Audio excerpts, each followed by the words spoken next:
मंत्र पाठ करेंगे। ओम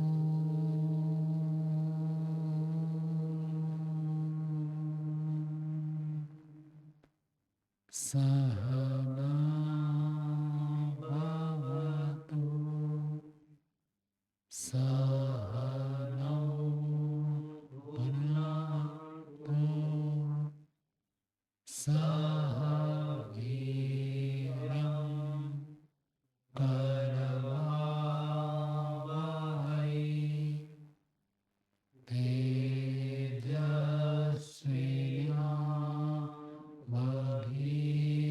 तेजस्विनावधीतमस्तु मा विद्विषावहै। ॐ शान्ति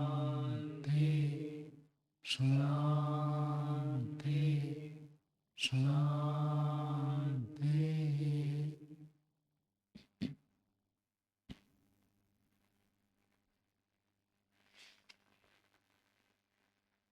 न्याय दर्शन की 121वीं कक्षा है।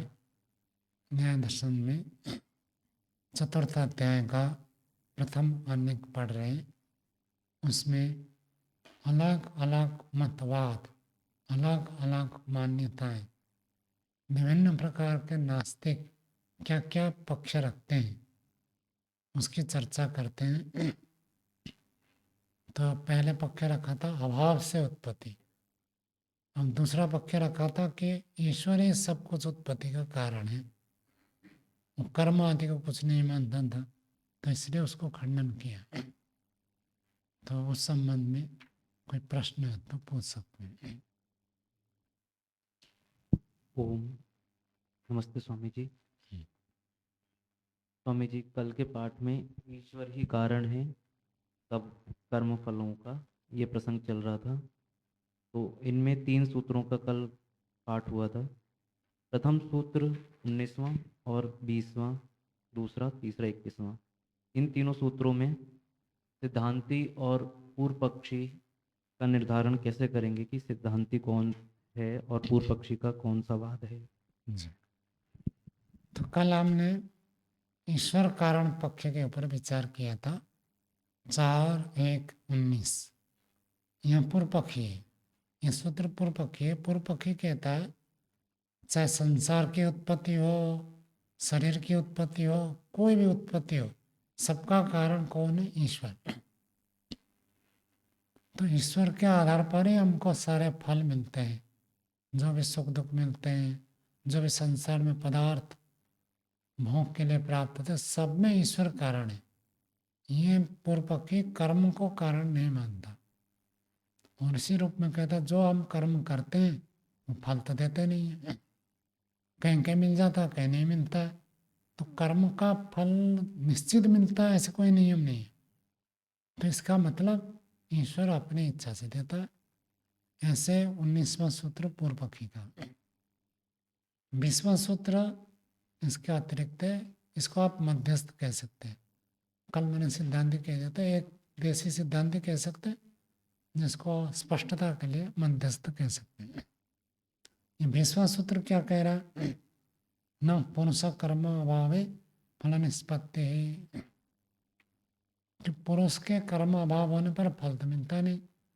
जैसे कोई नौकरी नहीं करता तो वेतन नहीं मिलता है, और बीज ना डाले, खेती ना करे तो फसल नहीं मिलता। तो इससे पता चलता है ईश्वर नहीं देता है, कर्म से ही फल मिलता है। 19वां सूत्र पूर्व पक्षी है, जो कहता है सब कुछ का कारण ईश्वर है। और 20वां सूत्र मध्यस्थ है, वो कहता है नहीं, ईश्वर कारण नहीं है, कर्म से ही सब कुछ फल मिलता है। ऐसे कुछ लोग मानते हैं कर्म करो फल मिलेगा, कर्म ही फल दे देता है। ऐसे कुछ लोगों की मान्यता है। यह 20वां सूत्र है। 21वां सूत्र सिद्धांति का है। सिद्धांति कहता है न ईश्वर अपनी मर्जी से किसको देता है, और ना ही कर्म अपने आप फल दे देता है। जो आप कर्म करते हैं उसके अनुसार ईश्वर फल देता है। फल देने वाला ईश्वर है, तत्कार्यता ईश्वर के द्वारा कारित है। कराया गया होने से, ईश्वर के द्वारा कर्म का फल प्रदत्त होने से, ये कहना कि ईश्वर नहीं है, कर्म से ही फल मिलता है, यदि ईश्वर देता तो बिना कर्म के मिलना चाहिए, ये कथन भी गलत है। और ईश्वर अपनी मर्जी से देता है जिसको जैसे चाहे, ये कथन भी गलत है। कल इसके ऊपर लंबी चर्चा हुई थी। कई लोग कहते हैं जी देखो, हमने जैसे कर्म किया था पिछले जन्म में, उसके आधार पर ईश्वर इस जन्म में देता है। तो इस जन्म में जो भी सुख दुख मिलता है सब वो ईश्वर को मानते हैं। यदि ऐसी बात है, हमारा भाग्य अथवा हमारा प्रारब्ध ईश्वर प्रदत्त करता है, उसमें बदलाव नहीं हो सकता, तो पिछले जन्म में जो कर्म किए थे वो कैसे किया था? इस जन्म का भाग्य, इस जन्म का प्रारब्ध बना कैसे? वो लोग जैसे मानते, कैसे मानते हैं? पिछले जन्म से आपका भाग्य चल कर आ रहा है, तो पिछले जन्म में भाग्य बन गए ऐसे गया, आपने कर्म किया था, तो वहाँ ईश्वर की मर्जी से किया था या अपनी इच्छा से किया था? यदि आप कहेंगे कि ईश्वर की मर्जी से ही होता है, तो वो ईश्वर की मर्जी से हुआ तो फिर तो आपने किया नहीं, आपका भाग्य था, बना कैसे? तो इसी जन्म का यदि ईश्वर की मर्जी से, तो पिछला जन्म किसकी मर्जी से होगा?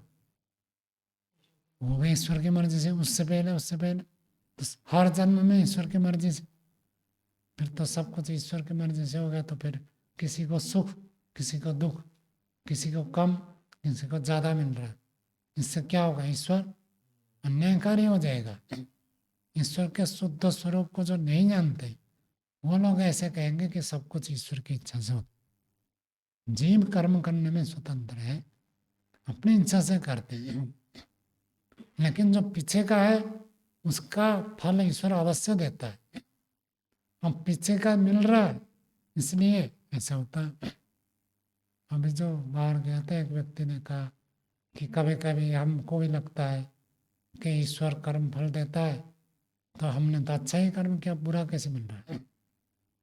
आयुर्वेद में इसको बहुत बढ़िया उदाहरण दिया है।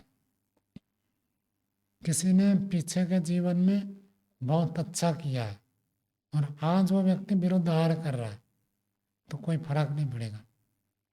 आप देखोगे कई लोग शराब पीते हैं, सिगरेट पीते हैं, फिर भी उनका स्वास्थ्य ठीक ठाक है। और एक व्यक्ति कभी इस जीवन में शराब पिया ही नहीं है, सिगरेट को छुआ ही नहीं है, फिर भी रोगी रहता है।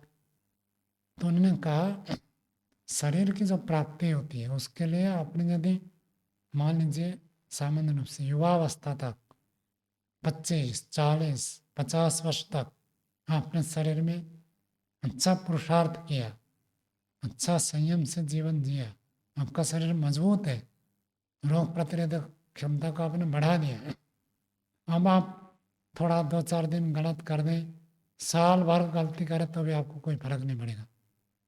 और किसी को पिछले जन्म से ही गलत शरीर मिला है और इस जन्म में भी इतना संयम नहीं किया, पुरुषार्थ नहीं किया, वो थोड़ा सा भी गड़बड़ करेगा तो हो जाएगा। इस कारण से लोगों को भ्रांति होती है कि हमने तो अच्छा कर्म किया, फिर फल तो आया नहीं।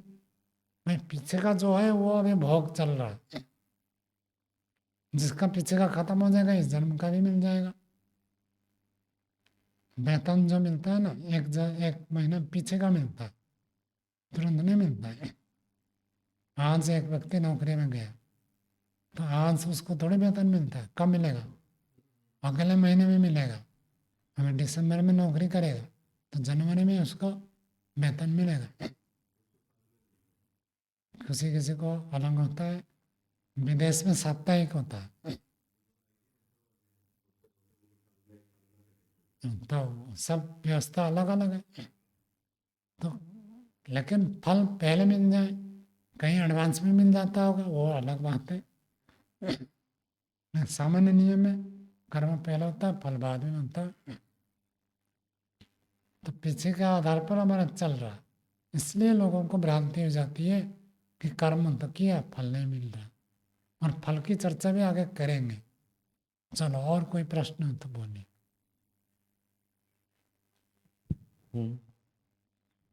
स्वामी जी, ये 21वें सूत्र का प्रथम अनुच्छेद भाष्य का हम्म। कृपया करके एक बार और बता दीजिए ताकि सिद्धांत पक्का हो जाए। नहीं, सिद्धांत तो स्पष्ट है। आपको कौन सा वाक्य समझ में नहीं आया वो बताओ। इसमें दूसरा वाक्य है यदा न संपादयति तदा पुरुष कर्म अफलम भवति इति। ठीक है, आपने कर्म किया और ईश्वर उसका भी संपादित नहीं किया तो अब फल नहीं मिला। अफलाकार तो फल रहित, फल नहीं मिलेगा। आपने किसी को 1000 रुपया दान दिया, अब उसका फल कुछ मिला तो नहीं, अब मिला क्यों? नहीं। नहीं मिला तो अफल हो गया। अफल हो गया मतलब वो अभी संचित हो गया आपका, फल दिया नहीं है। नौकरी करने से तो वेतन मिल गया, इन्होंने दान दिया तो उसका मिला नहीं। यज्ञ किया तो स्वर्ग मिला नहीं, तो मिलेगा, आगे मिलेगा, संचित होता ये। लेकिन इस कर्म अफलम का ये भी कर सकते हैं कि अगर उस कर्म का फल नहीं मिल रहा है इसका मतलब वो ईश्वर के द्वारा किया गया है, ईश्वर अधीन हो गया वो कर्म। तो ये तो सिद्धांत को क्या है? नहीं, संचित नहीं हुआ लेकिन वो कर्म का फल ही नहीं मिलेगा, वो ईश्वर करा रहा है वो सारे कर्म, ऐसा भी इसका अर्थ कर लेते हैं कुछ लोग। नहीं, कर लेना अलग बात है। यदि ऐसे करेंगे तो ईश्वर न्यायकारी होगा, अन्यायकारी होगा। सब तो न्याय करिए। हम तो ईश्वर को अन्यायकारी नहीं मानते, जी। और गौतम जी भी नहीं मानते, बादशाह जी भी नहीं मानते, कोई नहीं मानता ईश्वर को अन्यायकारी। जी। तो इसलिए ईश्वर फल देता ही नहीं है, ये अर्थ तो सिद्धांत के विपरीत है। और ईश्वर में राग द्वेष कुछ नहीं होता है, ये सब बात बताइए, आगे चर्चा है ना। हाँ जी। यदि राग द्वेष नहीं है तो किसी को ज़्यादा किसी को कम तो दे नहीं सकते। जी। किसी के कर्म का फल दे दे, किसी को ना दे, अथवा किसी को भी कर्म का फल ना दे, अपनी इच्छा से दे दे।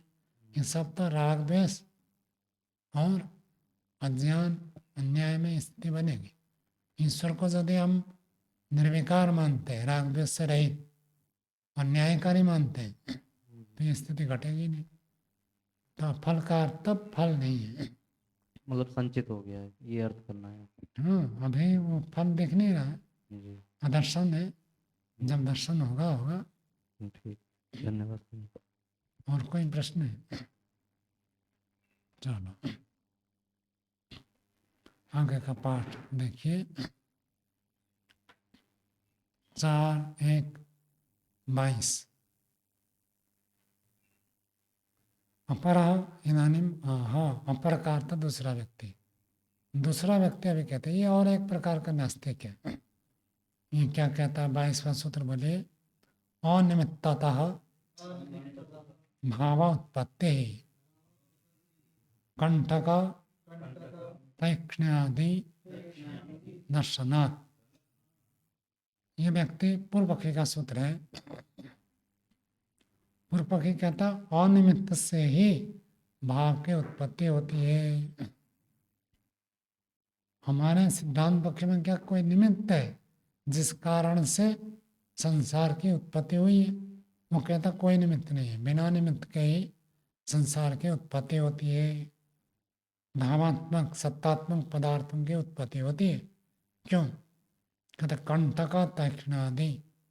कंटक कहते कांटे को। कंटक में जो तीक्ष्णता, तीक्ष्णता का अर्थ क्या है? नुकीलापन।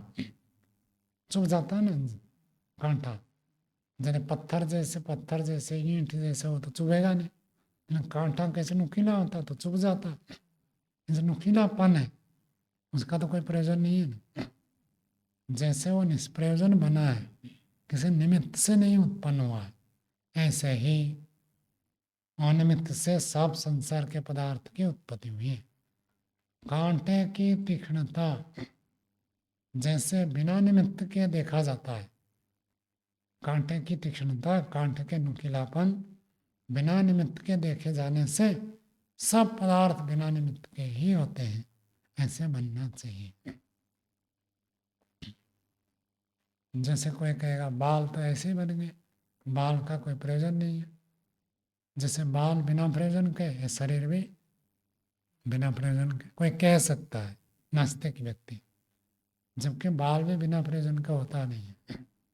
पूर्व पक्षी तो कह सकता है, प्रश्न करने वाला, शंका करने वाला कुछ भी कह सकता है, वो ऐसे प्रस्तुत करता है।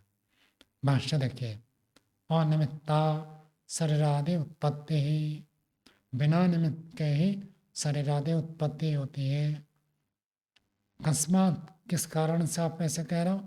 कहते कंठ का तीक्ष्ण आदि दर्शनात्, कंठ का कांटे की तीक्ष्णता आदि देखे जाने से, उसी को खोल रहा है। कंटकस्य तीक्ष्ण्यम, कांटे में नुकीलापन, और आदि पड़ा है, आदि का अर्थ कर दिया। परमता धातु नाम चित्रता, परमता पहाड़ सब बहुत विभिन्न प्रकार होते हैं। कोई पहाड़ एक निश्चित डिजाइन में नहीं होता है, हर जगह देखोगे पहाड़ की चोटियां अलग अलग होती हैं।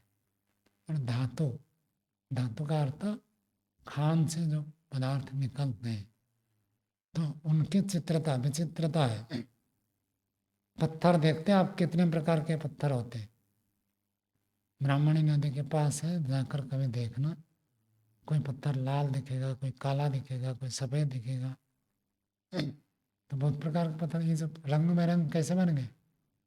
क्या इनका भी कोई निमित्त है? पूर्व पक्षी कह रहे हैं इनका कोई निमित्त नहीं है, ऐसे ही बन गए। पर्वत धातु नाम, पर्वत पर्वतीय धातु कहिए, अथवा मिट्टी के नीचे जो धातु, धातु मतलब खनिज पदार्थ। और आगे कहता है ग्रावणम श्लक्णता, पत्थर जो चिकने चिकने होते हैं, और चिकने का तो कोई निमित्त नहीं है, प्रयोजन नहीं है।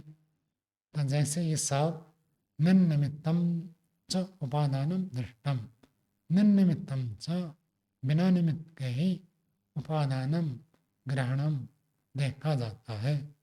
तथा शरीर आदि सर्गो अपनी थी, ऐसे शरीर आदि की रचना में ऐसे ही मानना चाहिए। कुछ पदार्थ दिखा दिया कि ये बिना निमित्त के बनते हैं, निमित्त है नहीं कुछ। पत्थर जो चिकने चिकने हो गए, कैसे हो गए? कोई निमित्त नहीं है। जैसे बिना निमित्त के बनता है, ऐसे ही ये बिना निमित्त के। सिद्धांत पक्ष क्या है हनुमान जी? क्या शरीर आदि बिना निमित्त के बनते हैं? किस निमित्त? शरीर आदि बिना निमित्त के। शरीर बन रहा तो कोई निमित्त है, कारण है, तो कारण पूर्वक शरीर बनता है। ठीक है। पूर्व पक्षी कहता है देखो कारण तो बहुत सारे हो सकते हैं, तो उपादान कारण क्या है शरीर का? भूत। ये जो महाभूत है ये उपादान कारण है। पृथ्वी आदि से शरीर की उत्पत्ति होती है। पृथ्वी आदि को तो मान रहा, लेकिन पृथ्वी आदि से अपने आप तो नहीं बनते, कर्म के आधार पर बनते हैं। कर्म को निमित्त नहीं मान रहा। पूर्व पक्षी क्या मान रहा, स्पष्ट हुआ आपको? शरीर की उत्पत्ति उपादान कारण को तो मान रहा है, लेकिन उपादान कारण से जैसे कांटे, पत्थर, ये सब बन जाते हैं बिना निमित्त के, ऐसे ही बिना निमित्त के, बिना कर्म के ही भूतों से शरीर की उत्पत्ति हो जाती है, ऐसे पूर्व पक्षी मान रहा। लेकिन ये उपादान कारण को स्वीकार करता है, उपादान कारण का अभाव नहीं है। आगे 23वां सूत्र मध्यस्थ का है। सूत्र बनिए अनिमित्त निमित्तत्वात् न अनिमित्ततः।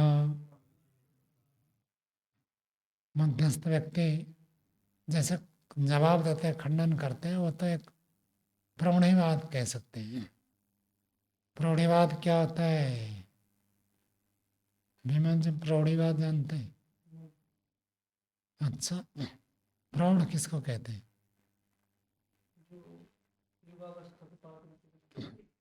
प्रौढ़ का अर्थ अच्छा प्रकार से जानता है उसको प्रौढ़ कहते हैं। प्रौढ़वाद का होता है जब खंडन करने का जोश आता है ना, अति उत्साह में, अति उत्साह में गलत बात को खंडन करने के लिए कुछ भी बोल देता है, उसको प्रौढ़ीवाद कहते हैं। महाभाष्य में टीकाकार बहुत लिखे प्रौढ़ीवाद, आहा, प्रौढ़ीवाद से ये कह दिया गया, वास्तविक वो ठीक नहीं होता। तो अति उत्साह में जब सामने वाला कोई गलत कह रहा है तो उसकी गलती को खंडन करने के लिए कुछ बोल देते हैं, उसको प्रौढ़ीवाद कहते हैं। और प्रौढ़ीवाद ठीक नहीं होता है, कुछ भाग ठीक होता है, कुछ भाग गलत होता है। तो इसलिए हम इसको मध्यस्थ कहते हैं।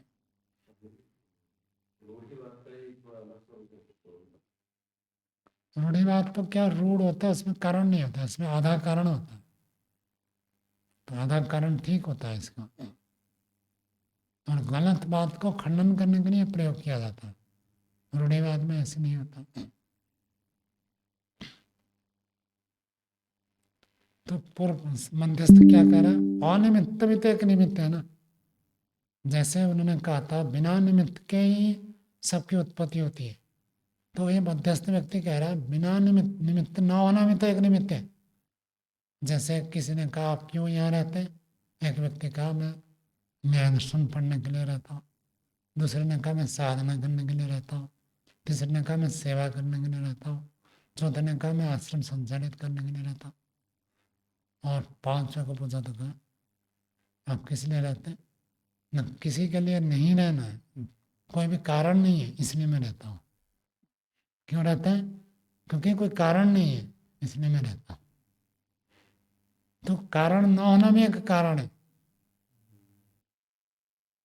एक बार पूछा गया कि भाई जीवन में आप क्या पाना चाहते हैं, एक एक को पूछते गए क्या लक्ष्य बनाया, क्या पाना चाहते हैं, क्या उपलब्धि करना चाहते हैं।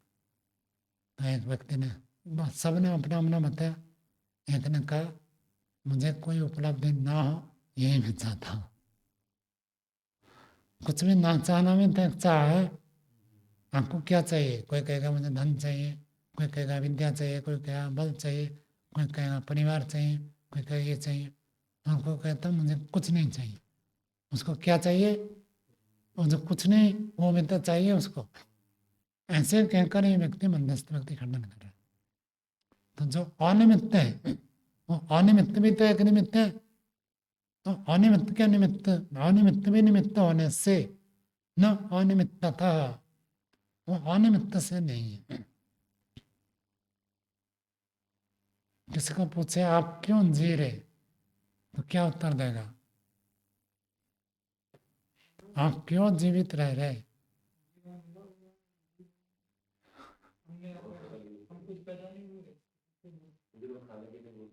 ये देखो ये अनिमित्त वाला, क्योंकि मैं मृत्यु नहीं आ रही है इसलिए जीवित रह रहा हूँ।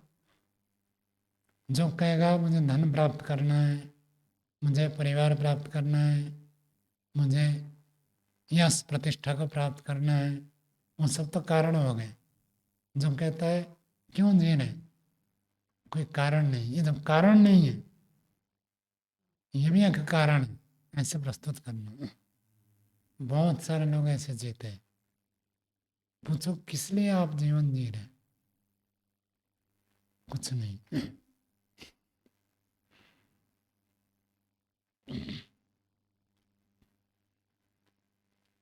और क्या कहते हैं उसको, उदासीन। उदासीन क्या होता है, उदासीन संप्रदाय जानते हैं? हैं? अच्छा, तो फिर तो आप वैदिक धर्म में संन्यास लो। जब उदासीन संप्रदाय में संन्यास लेने गए थे वापस आ गए, उन्होंने मना कर दिया या आपकी इच्छा बदल गई? उन्होंने कहा कि पहले माता पिता जी से अनुमति लेते। अच्छा, हम बिना माता पिता की अनुमति से संन्यास देंगे?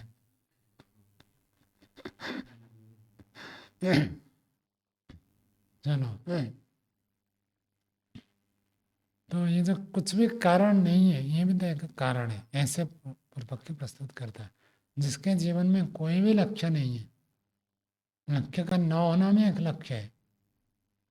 अब क्या कर रहे हैं अभी, तो वो व्यक्ति कहता कुछ नहीं कर रहा। कुछ नहीं करना भी एक क्या है, करना है, हाँ? और बताओ। कारण जो होता है भावात्मक होता है, तो कारण का जो अभाव है, जिसको कारण का भाव है उसको वो भावात्मक चीज नहीं है, तो कारण के भाव को कारण नहीं कह सकते। नहीं देखो, संसार में किसी को पूछा आप क्या करते हैं, एक कहेगा मैं नौकरी करता हूँ, एक कहता मैं व्यापार करता हूँ, ये करता हूँ। और दूसरे को पूछा क्या करता हूँ, वो कहता कुछ नहीं करता हूँ। वो कुछ नहीं है, मतलब अन्य कार्यों को ना करना,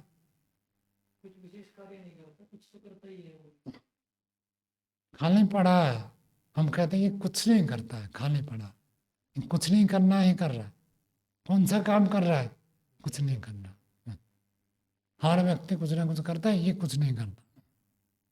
पूर्व मध्यस्थ ऐसे कह रहा, जो कुछ नहीं करना है वो भी तक करना है। अनिमित्त, हाँ नहीं, मध्यस्थ है, गलत, खंडित, ये ठीक नहीं है।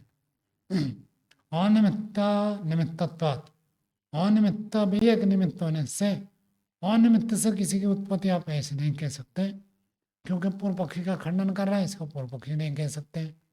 सिद्धांत इसका खंडन करेगा, इसलिए इसको सिद्धांत नहीं कह सकते, और बात भी पूरा सैद्धांतिक नहीं है। भाष्य देखिए, अनिमित्ततः भावोत्पत्तिरि इति उच्यते, यतश्च उत्पद्यते तत्निमित्तम्। अनिमित्ततः, अनिमित्त से भावात्मक पदार्थों की उत्पत्ति होती है, ऐसे पूर्व पक्षी आपने 22वें सूत्र में कहा, लेकिन वह जहाँ से उत्पन्न हुआ वो भी तो एक निमित्त है, तब अनिमित्त कैसे कह रहे हो?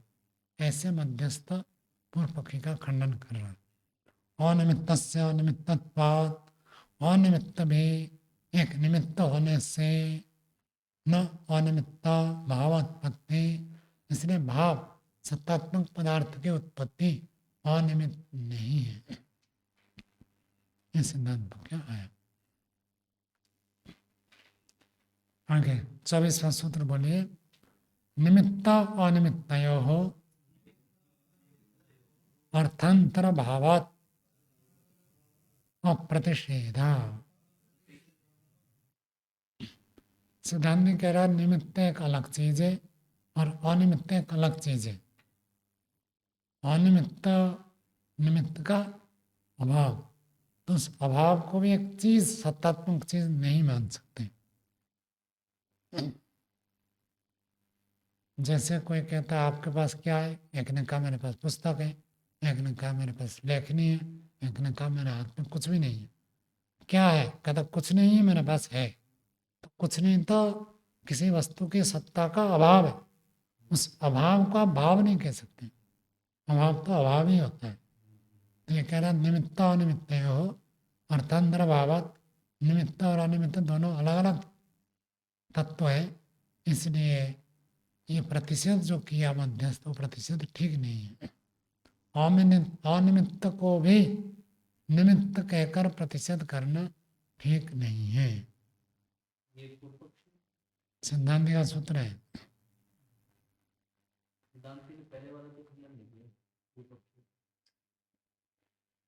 तो जरूरत पड़ेगा तो करेंगे, तो ऐसा थोड़ी है कि बात पूरी हो गई। जब प्रकरण पूरा हो जाए, अगले प्रकरण में जाए, तब आप ये प्रश्न उठा सकते हैं। भाष्य देखिए, अन्यत् निमित्तम अन्यच्च निमित्त प्रत्याख्यानम, कहते निमित्त जो होता है वो एक अलग चीज है, अलग तत्व है, और अनिमित्त जो है निमित्त का प्रत्याख्यान, निमित्त नहीं है, वो एक अलग चीज है। न च प्रत्याख्यानम एवं प्रत्याख्येयम, और जो प्रत्याख्यान होता है वो प्रत्याख्य नहीं होता। खंडन और खंडन करने योग्य दोनों एक चीज नहीं होते हैं। जिस चीज को खंडन करना है और वह चीज और उसका खंडन दोनों एक नहीं हो सकते। जो नित्य है और नित्य का अभाव एक नहीं हो सकते, विद्या और अविद्या एक नहीं हो सकते। जब विद्या अविद्या एक नहीं हो सकते, नित्य अनित्य एक नहीं हो सकते, सुख और सुख का अभाव एक नहीं हो सकते, तो निमित्त अनिमित्त एक कैसे कह सकते? अनिमित्त निमित्त का अभाव है, अनिमित्त को एक निमित्त ऐसे नहीं कह सकते। और लग गया तो निषेध हो गया, निषेध होने पर फिर उसको भी वही कहना ठीक नहीं है। न च प्रत्याख्यानमेव प्रत्याख्ययम, यथा उदाहरण दे रहे, अनुदका कमंडलो इति न उदक प्रदुषेधा। अनुदका कमंडलो, ये कमंडलो अनुदक है। अनुदक में क्या समास है? न विद्यते उदकम यस्मिन्, जिसमें उदक नहीं है। कमंडलों का विशेषण है। बहुब्रीहि समास हमेशा विशेषण बनता है, क्योंकि अन्य पदार्थ को कहेगा, अन्य पदार्थ उसका विशेष्य होता है और वो समास पद समस्त पद विशेषण होता है। पीताम्बरा, पीत है अंबर जिसका, वो पीताम्बर। पीताम्बर जो व्यक्ति है वो विशेष्य, और पीताम्बर नाम ये उसका विशेषण। तो कमंडलो विशेष्य, अनुदक विशेषण। तो अनुदक कमंडलो क्या अर्थ हो गया? खाली कमंडलो, जिस हाँ, बिना पानी वाला कमंडलो, पानी का अभाव वाला कमंडलो। इति न उदक प्रतिषेध उदकम भवति। उदक का प्रतिषेध उदक नहीं होता है। ऐसे क्यों समस्या हो जाती है? ऐसे क्यों पक्का होता है कि ये हो सकता है? ऐसे क्यों लगता है? क्योंकि जैसे कह दिया पानी, किसने कहा थोड़ा पानी, अच्छा पानी, ज़्यादा पानी, ये पानी के साथ एक एक लगाते हैं। ऐसे अपानी, पानी नहीं है, पानी नहीं है, तो पानी नहीं को भी वो एक पानी मान लेंगे। जैसे अल्प पानी, थोड़ा पानी है, वो भी एक पानी का ही भाग है। और अल्प पानी, ज़्यादा पानी, शुद्ध पानी, अशुद्ध पानी, जैसे पानी के हम अलग अलग विशेषण लगाते हैं। न पानी, पानी नहीं है, पानी को न में एक विशेषण को मान सकता है। जैसे अल्प पानी में भी पानी है, ऐसे न पानी वो एक पानी हो सकता है। तो इसलिए कहते हैं नहीं, ये विशेषण नहीं है, ये अभाव को कहता है। स खलु अयं बाधः कर्म निमित्त शरीरादि सर्गः इति तस्मात् न विद्यते। स खलु अयं बाध, ये जो बाध है, कौन सा बाध है? ये बिना निमित्त के उपादान कारण से शरीर उत्पत्ति होती केवल उपादान कारण से शरीर आदि संसार की उत्पत्ति हो जाती है, कर्म आदि निमित्त नहीं। ये जो व्यक्ति मान रहा है कि अकर्म निमित्त शरीर सर्ग, इससे ये भेद नहीं है। अकर्म निमित्त शरीर सर्ग की चर्चा हो गई थी, कहाँ? है। तीसरे अध्याय में हो गया था। तीसरे अध्याय का अंतिम अनिक यही था। तो इसलिए वहां से ये अलग नहीं है, उसका खंडन हो गया, तो इसका भी खंडन हो गया। उत्तर मिल गया या नहीं मिला? हाँ, तो उत्तर देते हैं, और वो उत्तर ना दे तो हम तो उत्तर दे ही देंगे। आगे देखिए, अभेदात् तत्प्रतिषेधेन एव प्रतिषेधो वेदितव्यः। अभेद होने से तत्प्रतिषेधेन, बिना कर्म के शरीर उत्पत्ति का जो खंडन किया गया था, वही खंडन इसी का भी खंडन है, ऐसे समझ लेना चाहिए। हो गया, ये प्रकरण पूरा हो गया। अब एक नया प्रकरण आरंभ करते हैं। अन्य तो मनते, और कुछ लोग ऐसे मानते हैं। सूत्र बनिए, 25वां सूत्र बनिए। सर्वम अनित्यम उत्पत्ति विनाश धर्मकत्वात्। यह व्यक्ति मानता है संसार में जो भी आप देखते हैं, जानते हैं, सुनते हैं, सब कुछ अनित्य है। संसार में कुछ भी नित्य नहीं है। संसार क्या, ब्रह्मांड, पूरे ब्रह्मांड में कोई भी कुछ भी नित्य नहीं है। सर्वम अनित्यम, सब कुछ अनित्य है। क्यों अनित्य है? उत्पत्ति विनाश धर्मकत्वात्। जितने भी पदार्थ हमको व्यवहार में आते हैं, सब उत्पत्ति और विनाश धर्म वाले होने से। पूर्व पक्षी का सूत्र है। पूर्व पक्षी कहता है सब कुछ अनित्य है। क्यों अनित्य है? सर्वत्र हमको उत्पत्ति और विनाश धर्म दिखाई देता है। क्यों? देखो, जहाँ जहाँ धुआं है वहाँ वहाँ अग्नि है। अब कैसे जानते हैं? अनुमान, नियम देखते हैं ना। यहाँ धुआं है, अग्नि मिला, यहाँ धुआं है, अग्नि मिला। 50 जगह आपने देखा धुआं अग्नि, तो 51वें जगह केवल धुआं देखकर क्या जानते हैं? अग्नि। ऐसे ही संसार में देखो, 1000 वस्तुओं का नाम गिना सकते हैं जो उत्पत्ति हुए और विनाश हुए। ज़्यादा वस्तु तो कम बोल दिया, और भी ज़्यादा में जन्म की उत्पत्ति विनाश हमको देखने को मिलते हैं। इसके आधार पर क्या नहीं कह सकते कि सारा अनित्य है? नहीं कह सकते। क्यों नहीं कह सकते?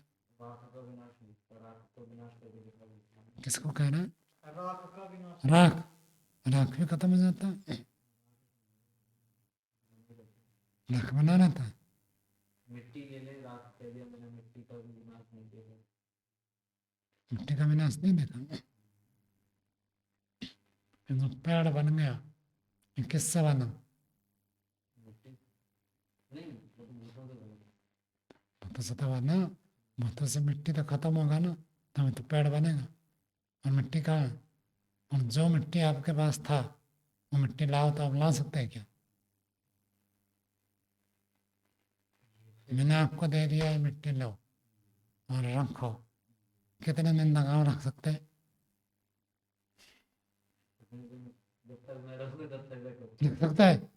ऐसा नहीं है, मैं खत्म हो जाएगा, अपने उड़ जाएगा।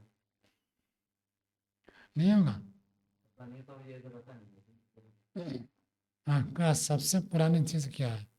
सबसे पुरानी दशकों से आपके पास हो, है कोई?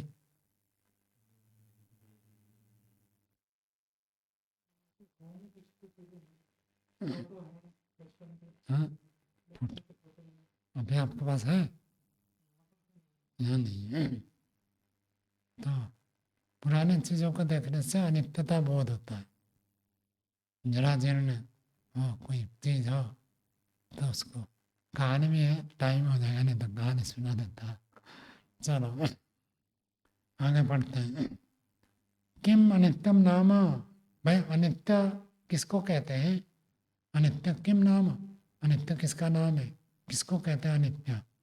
कहते हैं यस्य कदाचित भाव तद अनित्यम, जिसका कदाचित भाव, कभी तो जिसका अस्तित्व है, कदाचित भाव हो तो अनित्य हो जाएगा। इसके विपरीत क्या हो जाएगा?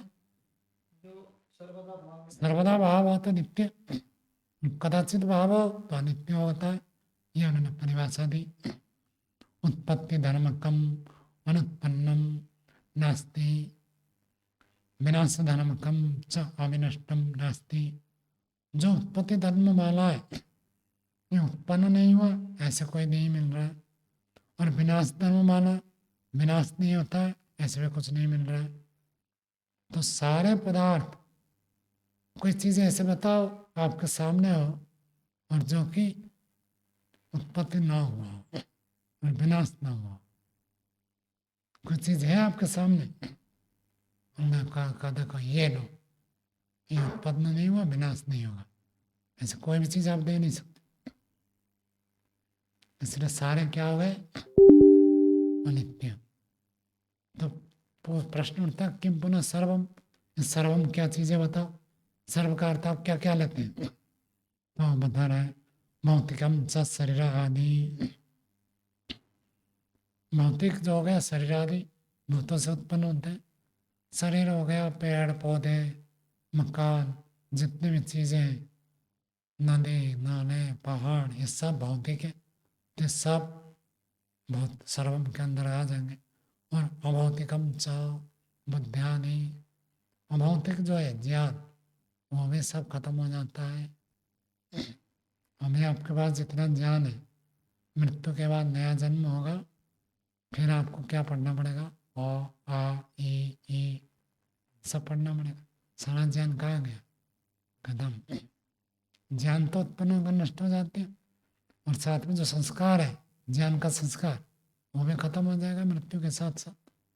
कुछ नहीं पहचान आएगा, किसी को नहीं पहचान सकते। ये मेरा भाई है, ये बहन है, ये गुरु है, ये अध्यापक है, किसी को नहीं पहचान सकते। सब ज्ञान खत्म।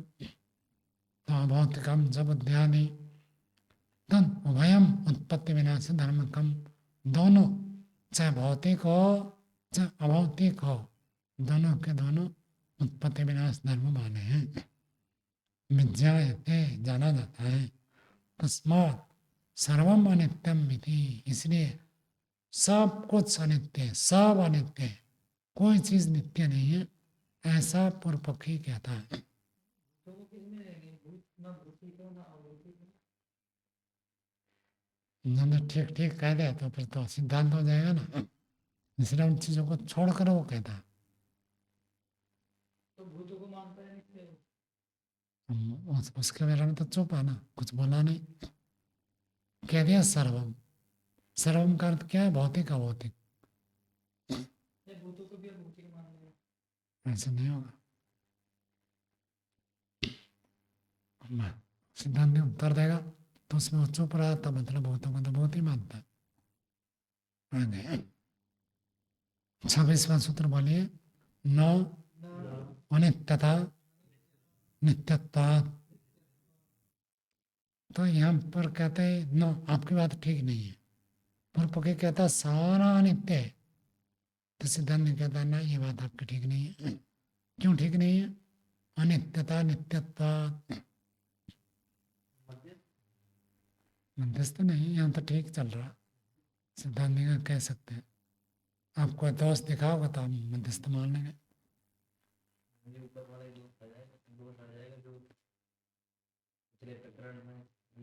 नहीं नहीं, देखो नित्य किसको कहते हैं? जो हमेशा रहता है। तो पूर्व पक्षी ने क्या कहा? सब कुछ अनित्य है, तो ये अनित्यता हमेशा रहेगी या कभी ये चीज अनित्य नहीं रहेंगे? अनित्यता, देखो अनित्यम और अनित्यता दो अलग अलग चीज समझ रहे हैं, नहीं समझ रहे? मनुष्य और मनुष्यता, आप यहाँ का मनुष्य है और मनुष्यता आप मनुष्यता नहीं है। मनुष्यता आप में है, आप अलग चीज है और मनुष्यता अलग चीज है। समझ में आया नहीं आया? पशु पशुता, तो अनित्य का अर्थ होता है विनाश। उत्पन्न विनाश को कहेंगे हम अनित्य।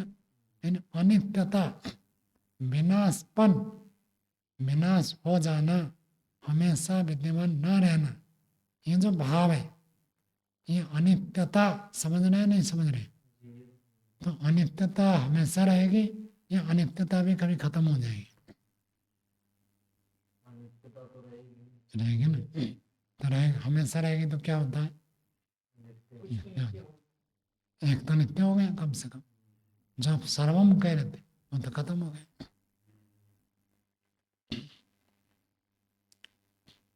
तो अनित्यता नित्य होने से सब कुछ को अनित्य कहना ठीक नहीं है। सूत्रार्थ हो गया। भाष्य देखिए, यदि तावत सर्वस्य अनित्यता नित्या, दोनों पक्ष में उठा रहे हैं। यदि आप कहते हो कि सबकी अनित्यता, पुस्तक भी अनित्य है, शरीर भी अनित्य है, माइक भी अनित्य है, धरती भी अनित्य है, सूर्य अनित्य है, सारे ब्रह्मांड में जितने भी भौतिक अभौतिक पदार्थ है सब अनित्य है, तो इनके अंदर अनित्यता हमेशा रहेगी या नहीं रहेगी? ये पूछ रहा है। यदि तावत सर्वस्व अनित्यता नित्या, यदि सबकी अनित्यता हमेशा रहेगी कि अनित्यता या अनित्य ही रहेंगे, हमेशा ये अनित्य रहेंगे, तो ये क्या हो गए? नित्य। यदि ऐसे मानते हो, तत् नित्यत्वात् न सर्वम अनित्यम, तत् नित्यत्वात्, तत्कार्थ तस्य तस्याः नित्यत्वात् न सर्वम अनित्यम। किसके नित्य होने से? अनित्यता नित्य हो गई। जैसे ईश्वर सर्वज्ञ है और जीव अल्पज्ञ है। जीव हमेशा अल्पज्ञ रहेगा या कभी अल्पज्ञ कभी सर्वज्ञ भी हो सके? हमेशा अल्पज्ञ रहेगा, तो अल्पज्ञता को हम क्या मानेंगे? नित्य। ईश्वर में सर्वज्ञता हमेशा रहेगी या कभी अल्पज्ञता भी आ जाएगी? हमेशा रहेगी। तो ईश्वर की सर्वज्ञता क्या है? नित्य। तो ऐसे अनित्यता क्या होगी? अनित्यता हमेशा रहेगी तो क्या हो जाएगी? नित्य हो गई। यदि अनित्यता नित्य हो गई तो सब कुछ को तो नित्य नहीं कह सकते। आगे देखिए, अथा नित्य और अनित्यता को अनित्य कह दिया। मान लीजिए ये लेखनी अनित्य है, लेकिन ये लेखनी अनित्य है, कभी इसकी अनित्यता हट जाएगी। लेखनी की अनित्यता हट जाए तो क्या आ जाएगी? नित्यता आ जाएगी। अथा अनित्य, यदि वो अनित्यता को आप अनित्य मान रहे हो, तस्य अविद्यमानायम, जब वो अनित्यता हट जाएगी, हट जाने पर सर्वम नित्यम, सब नित्य हो जाएंगे।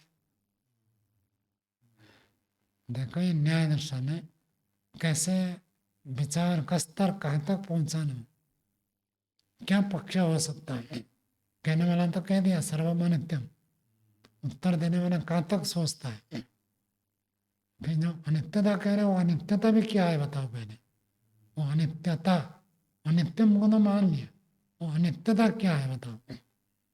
यदि अनित्यता हमेशा रहेगी तो एक चीज नित्य हो गई, और यदि अनित्यता कभी खत्म हो जाएगी तो सारे नित्य हो जाएंगे।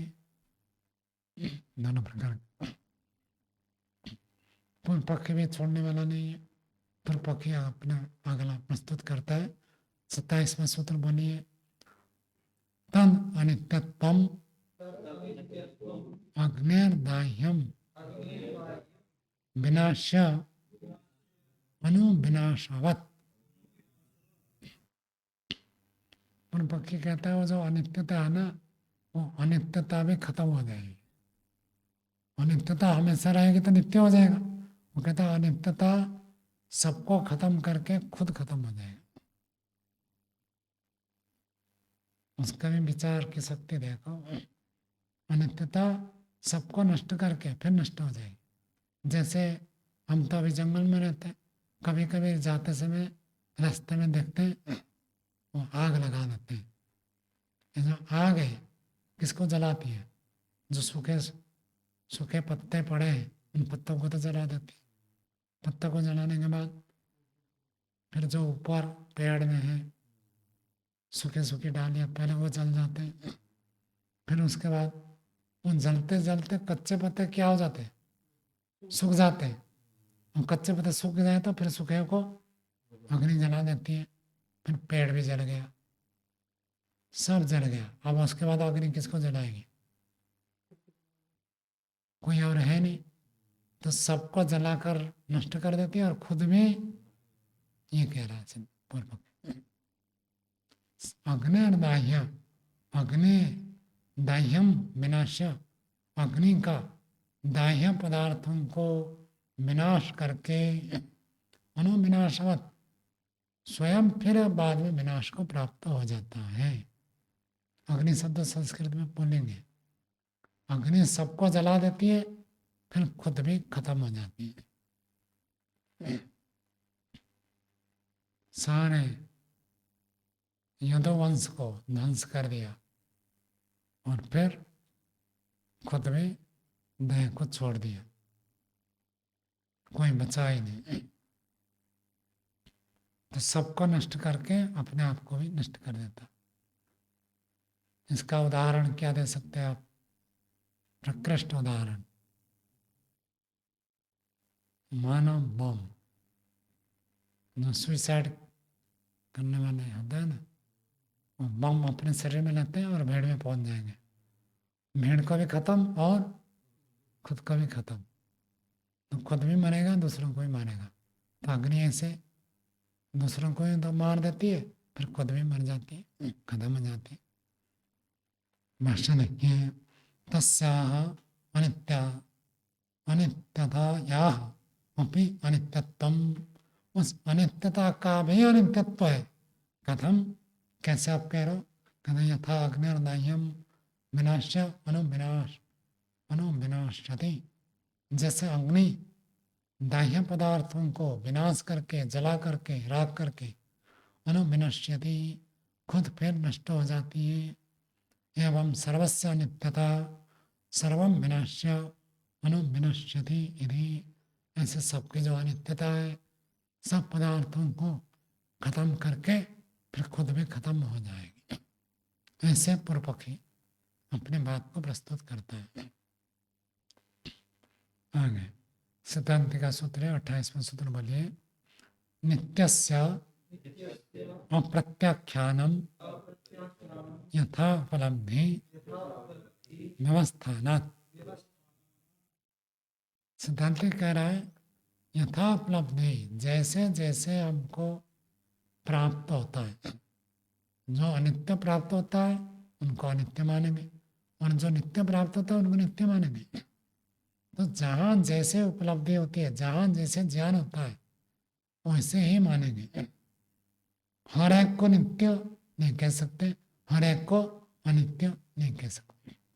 यथा उपलब्धि, जहाँ पर उत्पत्ति विनाश मिलता है उसको अनित्य कहेंगे।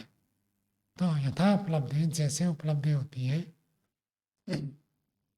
नित्य से अप्रत्याख्यानम, नित्य का प्रत्याख्यान नहीं होता है। व्यवस्थाना, व्यवस्था होने से, क्या व्यवस्था है? कुछ पदार्थ नित्य है, कुछ पदार्थ अनित्य है।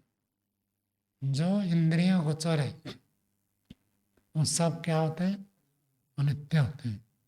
जो अतीन्द्रिय है, बौद्धिक पदार्थ होते हैं, वो नित्य भी होते हैं, अनित्य भी होते हैं। अतीन्द्रिय पदार्थ अनित्य भी होते हैं और नित्य भी होते हैं।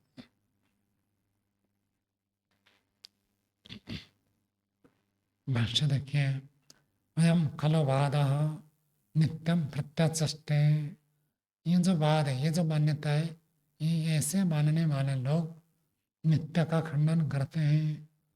नित्य च प्रत्याख्यानम अनुपन्नम, और नित्य का प्रत्याख्यान संभव नहीं है। अनुपन्नम असिद्धम, कोई भी वस्तु संसार में नित्य नहीं है ऐसा नहीं कह सकते। कस्मात, क्यों नहीं कह सकते? यथा उपलब्धि व्यवस्थानात्, जैसे जहाँ पर उपलब्धि है वैसे व्यवस्था मानना चाहिए। व्यवस्थित होने से, सब व्यवस्थित है। हर पदार्थ अनित्य ऐसे नहीं है, हर पदार्थ नित्य ऐसा भी नहीं है। व्यवस्था है। क्या व्यवस्था है? जहाँ उत्पत्ति विनाश मिलता है वो अनित्य है, और जहाँ उत्पत्ति विनाश नहीं मिलता अनित्य है। पता कैसे चलेगा? आपके लिए विशेष बात है। आगे देखो, यस्य उत्पत्ति विनाश धर्मकत्वम उपलभ्यते प्रमाणता तद अनित्यम। जिसकी उत्पत्ति और विनाश धर्मकत्व, उत्पत्ति और विनाश धर्म वाला होना प्राप्त होता है, प्रमाणतः, इस बात को विशेष ध्यान देना। प्रमाण से यदि मिल गया कि इस वस्तु की उत्पत्ति हुई है, प्रमाण से मिल गया इस वस्तु का विनाश होगा, तो मान लेंगे। तो प्रमाण था तद अनित्यम, तब उसको अनित्य कहेंगे। यस्य न उपलभ्यते तद विपरीतम, जिसका किसी प्रमाण से उपलब्ध नहीं हो रहा, कि इसकी भी कभी उत्पत्ति है, इसका भी कभी विनाश है, प्रमाण से उपलब्ध नहीं हो रहा, तब उसको क्या मानेंगे? नित्य मानेंगे।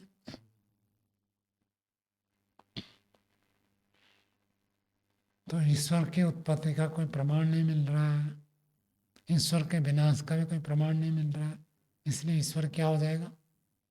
नित्य हो जाएगा। और जिसका प्रमाण से मिलता है वह नित्य है। तो योग दर्शन में बताया, यथा द्यौ सचंद्र तारकम अनित्यम बताया। तो द्यों का नित्य है, आपको कैसे पता चलेगा? वह तो कोई प्रमाण से उपलब्ध नहीं है। बात समझ में आई नहीं आई? भाष्यकार कह रहे हैं यदि प्रमाण से मिल जाए उत्पत्ति विनाश धर्म है, तब अनित्य मानेंगे। कोई कहेगा सूर्य को तो हम बचपन से देख रहे, और वैदिक गणित से हिसाब से देखे तो 200 करोड़ वर्ष हो गए, सूर्य ऐसे कैसे है? तो कैसे पता चलेगा सूर्य अनित्य है? कौन से प्रमाण से आपको पता चल रहा है? पता तो नहीं। या तो सूर्य को नित्य मानो। धरती के वर्ग पर भी यही प्रश्न आएगा, धरती नित्य है या अनित्य है? कैसे? प्रमाण से बोलना पड़ेगा। अनुमान भी है। क्या? सूर्य में तो इसकी किरणें लगातार आ रही हैं, तो वो नई नई किरणें आ रही हैं, विनाश हो रहा है, तो ये प्रमाण होगा। धरती में भी कुछ विश्व का विनाश होता है उसको। जिसका एक टुकड़ा तोड़ने से टूट जाता है, वो पूरा कभी ना कभी टूट जाएगा। इसका अपवाद नहीं है। तो इसे अनुमान से पता चला धरती का एक भाग को तोड़ने से टूट जाता है, तो इसलिए पूरी धरती एक दिन टूटेगी। एक भाग तोड़ने से टूट जाता है, इसका मतलब वो जुड़ जुड़ कर बना है, और जो जुड़ जुड़ कर बना है कभी ना कभी उसका संयोग शिथिल होगा, नष्ट हो जाएगा। जैसे कपड़े में धागे को जोड़ जोड़ कर कपड़ा बनाया गया, तो इसलिए कपड़ा कभी ना कभी विनाश को प्राप्त होगा। संयोगाश्च वियोगांताः, जिसका संयोग हुआ है उसका वियोग कभी ना कभी अवश्य होगा। तो सूर्य में भी ऐसे जिससे कुछ चीज निकल जाए, निकलता है, वो एक दिन खाली हो जाएगा, हमेशा रहेगा ऐसे नहीं। लेकिन इतनी ऊर्जा भर रखा है ईश्वर ने, 200 करोड़ तक ये खाली नहीं हो, लेकिन होगा जरूर। कब होगा? समय पर। तो अभी प्रकृति जो है नित्य और है, तो ये प्रकृति का अंश है और एक रुद्र है, तो इसका मतलब प्रकृति भी जो अनित्य होना चाहिए, तो ये प्रश्न आता है। प्रकृति इसमें संयोग नहीं है। जब संयोग होता है उसका नाम विकृति है। इसलिए प्रकृति नहीं टूटती है, विनाश नहीं होता। और विकृति में संयोग है, संयोग है तो टूटेगा। जहाँ में संयोग है वो टूटेगा।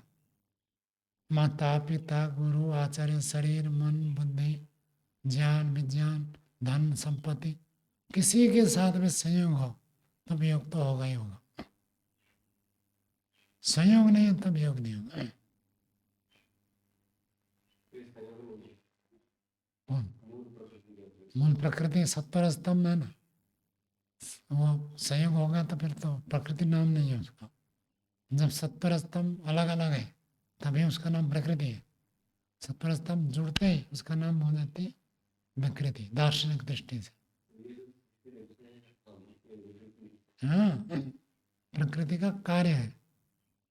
लेकिन जैसे अब गेहूं की रोटी है तो भी कहते हैं अरे ये गेहूं का है, गेहूं सर्दी नहीं का शीत नहीं करता, गर्म होता है। वो गेहूं थोड़ी है, रोटी है।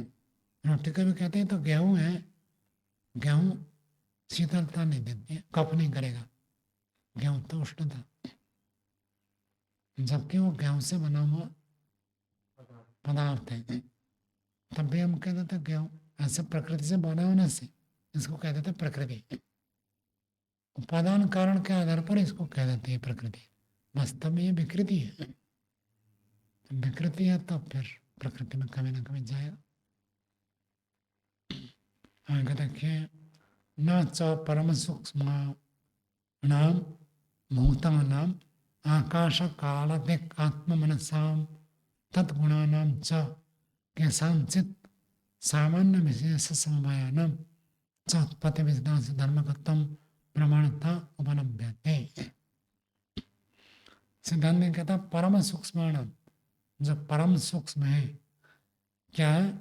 भूतानाम, अणु है। सूक्ष्म, सबसे सूक्ष्म जो है अणु है। परमाणु कह सकते हैं, जो सबसे छोटा है उसको परमाणु कहते हैं। परमाणु से छोटा और कुछ नहीं। तो उनका, तो वो परमाणु को न्याय और वैशेषिक में क्या मानते हैं? अंतिम पदार्थ नित्य मानते हैं। इसलिए नित्य के लिए उदाहरण दिया। परमाणु नित्य है। आगे चलकर बता देंगे आपको नित्य 2 प्रकार, अनित्य 2 प्रकार। तो नित्य का मतलब सृष्टि के आरंभ से लेकर प्रलय तक रहते हैं, टूटते ही नहीं है। तो जब सृष्टि के आरंभ से प्रलय तक टूटते नहीं तो नित्य हो गए। तो आप कैसे कह रहे हैं सर्वम नित्य? और आगे कहता है आकाश। आकाश का कोई परमाणु नहीं है, इसलिए आकाश को अलग रखा। आकाश में नित्य है, काल में नित्य है। काल कभी खत्म होगा या नहीं होगा? काल कभी खत्म होगा ही नहीं, या हो जाएगा? समझ में नहीं आ रहा, ये काल वाला बहुत विषय क्लिष्ट है। काल किसको कहते हैं? काल क्या परिवर्तन होगी, मुझे नहीं पता। मतलब दास में परिवर्तन होगी। क्या होगा?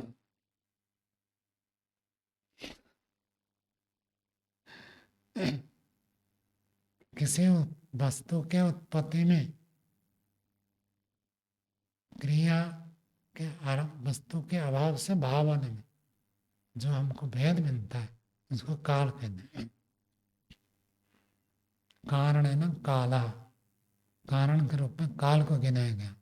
कोई भी वस्तु उत्पन्न होता है तो कुछ काल लगता है, तो वस्तु क्रिया के आधार पर काल का हमको ज्ञान होता है। कभी भी काल का ज्ञान होगा तो क्रिया के आधार पर होगा। क्रिया काल को व्यतीत करता है। गाड़ी में भी टिक टिक टिक टिक होता है, वो काल को बताता है। और डिजिटल हो गया तो उसमें भी कुछ क्रिया चल रही है। सूर्य का उदय, धरती घूम रही है, तो धरती के घूमने से हमको दिन रात काल का ज्ञान होता है। तो क्रिया के परिवर्तित स्वरूप जिससे बोध होता है उसको काल कहते हैं। ये तो फिर तो वैज्ञानिक परिभाषा हो गई। दूरी अच्छा, आप दर्शन सब मानते हो, वैज्ञानिक है? स्वामी जी दार्शनिक मतलब जो सिद्धांतिक होनी चाहिए वैसे मुझे समझ में नहीं आता। मतलब आज का जो विज्ञान बताता है दूरी बड़ा चाल बड़ा समय, तो ये जो निकल के आता है समय की परिभाषा वहाँ से दूरी बटे चाल, तो ये सब तो ये काल की परिभाषा तो पता है। ये तो हाँ, विज्ञान कहाँ से सीखा है? वेद से तो आया है सब, और वेद से दर्शन है। दर्शन शास्त्रकार ने बताया। और आपकी जानकारी के लिए कणाद ऋषि को फादर ऑफ फिजिक्स माना जाता है, पदार्थ विज्ञान का जनक। और उसमें उन्होंने ये लिखा है। तब तो स्वामी जी इस दृष्टि से काल अनित्य हो जाएगा, क्योंकि काल को जब सीमा बना दी कि इतने समय में, तो वहाँ की शुरुआत और अंत उसको पता होना चाहिए, तभी तो वो बीच में गिन पाएगा कि हाँ ये यहाँ से यहाँ तक गया, इसका मतलब ये शुरुआत है ये अंत है, तो इसका मतलब शुरुआत और अंत जहाँ आ गए तो वहाँ तो अनित्य हो जाएगा। परिभाषा आपने पकड़ी नहीं, इसलिए आपको समस्या है। क्रिया के द्वारा जो द्योतित होता है वो काल है। क्रिया उत्पन्न होती है, खत्म होती है, काल उत्पन्न खत्म होगा नहीं ना। क्रिया के द्वारा वो द्योतित होता है। पहले मकान था नहीं, मकान बनकर तैयार हो गया। आपको पूछा गया कितने दिन लगे, तो आपने कहा 1 साल लग गया। तो क्रिया के आरंभ से क्रिया के अंत तक आपने कहा 1 वर्ष। ये जो क्रिया है इसके आधार पर आपने काल को मापा, न कि काल खत्म हो गया। क्रिया द्वारा काल का मापन होता है, न कि क्रिया द्वारा काल खंडित होता है। काल को टुकड़े भी नहीं बना सकते। दिन हो गया, रात हो गया, अलग अलग हो गया। काल को 2 टुकड़ा कर दिया, ऐसे नहीं है। काल तो अखंड है, टुकड़े टुकड़े भी नहीं कर सकते। ये तो हमारी कल्पना है कि अभी 12 बज गया, 1 बज गया, 9 बज गया। ये हमारी कल्पना से हम खंड खंड करते हैं। उदाहरण दूं, जैसे कल्पना पृथ्वी में जो है ये लंगिट्यूड लैटिट्यूड क्या कहते हैं, अक्षांश और द्राघिमांश। अक्षांश जानते हैं ना, तो अक्षांश क्या पृथ्वी के ऊपर ऐसे रेखाएं हैं कि भारत जहाँ पर है वहाँ एक रेखा खींची हुई है, वो इतने डिग्री में है, ऐसे है क्या? लेकिन मानते नहीं, मानते समझने के लिए।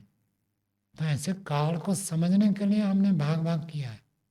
वास्तव में काल का कोई टुकड़ा नहीं है, भाग नहीं है, समाप्ति तो प्रश्न ही नहीं है। समझ में आए? सोचना पड़ेगा ऐसे तो। स्वामी जी थोड़ा सा ये तो पहले से सुनते ही आ रहे हैं और ये तो स्पष्ट है ही, इतना तो विषय, लेकिन फिर भी इससे 2 काल बन जाते हैं ऐसा भी काल बन जाते नहीं, जो कहता है काल बन जाते हो गलत है। नहीं। काल काल का ज्ञान होता है। कोई जैसे कहेगा ईश्वर बन जाता है, ईश्वर बनता नहीं, ईश्वर का हमको ज्ञान होता है। ऐसे काल का भी ज्ञान होता है, नित्य है काल। ऐसे दिशाएं सब नित्य है। आत्मा आत्मा भी नित्य है, मनसा मन भी नित्य है। तो इन सब पदार्थों को, इन द्रव्यों के, द्रव्य सारे दे दिए, 5 महाभूत आ गए आकाश को मिलाकर, काल, दिशा और आत्मा, मन, ये सब मिलकर 9 द्रव्य है। तो वैशेषिक और न्याय 9 द्रव्य को मानते, कहते 9 के 9 ये नित्य है। तदगुणानाम, और नित्य पदार्थ के गुण भी जो है नित्य होते हैं। नित्य पदार्थ के जो स्वाभाविक गुण है वो नित्य ही हो गए, तो इनके गुण भी नित्य है। आत्मा हमेशा चेतन रहेगा, ज्ञानवान रहेगा, कभी आत्मा जड़ नहीं बनेगा। ऐसे ईश्वर हमेशा ज्ञानवान रहेगा, सर्वज्ञ रहेगा, कभी जड़ नहीं होगा, उनके गुण भी नित्य है। ईश्वर का परिमाण कितना है? देखो परिमाण, क्यों परिमाण उसका कभी घट जाएगा बढ़ जाएगा? परिमाण को एक गुण माना जाता है, तो उसका परिमाण गुण घटेगा बढ़ेगा या वैसे ही रहेगा? वैसे रहता तो उसको क्या कहते हैं? नित्य कहते हैं। तो नित्य हो गया। ईश्वर भी नित्य है, ईश्वर का परिमाण भी नित्य है, ईश्वर का ज्ञान भी नित्य है। स्वाभाविकम च ज्ञान बल क्रिया, ईश्वर का ज्ञान स्वाभाविक है, बल स्वाभाविक है, क्रिया स्वाभाविक है, सब नित्य है। तद्गुणानाम च केषांचित्, कुछ गुण नित्य है, सारे गुण नित्य नहीं होते हैं। समझ में आया? रूप रस गंध स्पर्श गुण तो अनित्य है, लेकिन जो परिमाण ईश्वर का परिमाण है ये नित्य है। तो कुछ गुण अनित्य है, कुछ गुण नित्य है, कुछ गुण अनित्य है। सामान्य विशेष समवायानाम, सामान्य सामान्य होता है जाति, विशेष का अर्थ होता है भिन्नता, समवाय का अर्थ है एक दूसरे के साथ नित्य संबंध। ये सब भी उत्पत्ति विनाश धर्म प्रमाणतः न उपलब्ध, प्रमाण से तो उपलब्ध नहीं होते कि इनकी उत्पत्ति हुई इनका विनाश हुआ, ऐसे नहीं है। गोत्व जाति, मनुष्य है, मनुष्य मर जाएगा, लेकिन मनुष्यत्व, मनुष्य जाति कभी खत्म नहीं होगा। इस सृष्टि में भी है, प्रलय में भी, फिर सृष्टि में लगातार ये चलता रहता है। मनुष्यत्व, मनुष्यत्व किसको कहते हैं? मनुष्यपन, मनुष्य का भाव, भाव तो रहेगा ना, भाव तो हटेगा नहीं। मनुष्य मर जाएंगे लेकिन मनुष्यत्व रहेगा। गाय, सब गाय मर जाए तो भी गोत्व, गायपन किसको कहते हैं? वो बौद्धिक होता है, वो तो हमेशा रहेगा, वो कभी खत्म नहीं होगा। तो उसको कहते हैं जाति, सामान्य, समानता। ये समानता कभी खत्म नहीं होगी। जैसे रामायण में हम पढ़ते हैं माली और सुग्रीव, तो श्री रामचंद्र जी ने वचन दिया कि मैं मार दूंगा माली को, और सुग्रीव जाकर लड़ाई किया।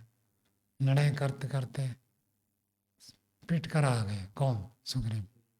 मारे नहीं रामचंद्र जी। वो आकर नाराज हुआ, आपने कहा था मार दूंगा, क्यों नहीं मारा था? बाली और सुग्रीव दोनों एक जैसे दिखते थे, तो पता नहीं चला कौन बाली कौन सुग्रीव, किसको मारे, तो इसलिए नहीं मारे। बाली और सुग्रीव तो खत्म हो गए, लेकिन उनकी समानता अभी भी हमारे दिमाग में है या नहीं? तो समानता का मतलब इक्वलिटी है, दोनों बराबर है। ये जो बराबरपन है ये खत्म नहीं होगा कभी, तो उसको कहते हैं सामान्य। ऐसे विशेष भेद, बाली अलग है और रावण अलग है, इन दोनों का भेद अभी भी पता चलता है। तो भेद भी और समानता भी, ये दोनों नित्य है। समवाय संबंध, समवाय संबंध भी नित्य होता है। तो ये सब नित्य है, इनके उत्पत्ति विनाश होना किसी प्रमाण से उपलब्ध नहीं होता है कि ये उत्पन्न होकर नष्ट हो जाते हैं। तस्मात् नित्य अनित्य नित्यानि एतानि, ये सारे के सारे नित्य है, ऐसे जानना चाहिए। आज का पाठ ये रखते हैं, आगे कल पढ़ेंगे।